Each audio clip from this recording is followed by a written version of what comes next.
ভাবছি বিয়েটা এবার করেই ফেলি, আমারও বাবু সোনা হবে। ধুর, এই সিঙ্গেল জীবন কাটাতে কাটাতে আমার এই সুন্দর জীবনে কালো ছায়া পড়ে গেছে। আর তার থেকেও বড় কথা, আমার মতো এত ভালো মেয়ে কেউ কোথাও পাবে নাকি?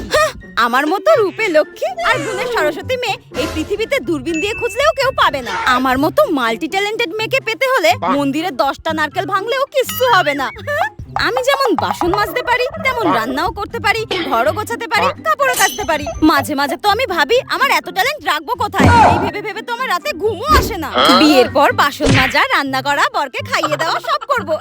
কিন্তু যেদিন থেকে আমার বর আমার গায়ে হাত তুলবে, সেদিন থেকে শুরু হবে ওকে কেলানো। একদম কাপড় কাচার মতো ওকে ধুয়ে রেখে দেবো।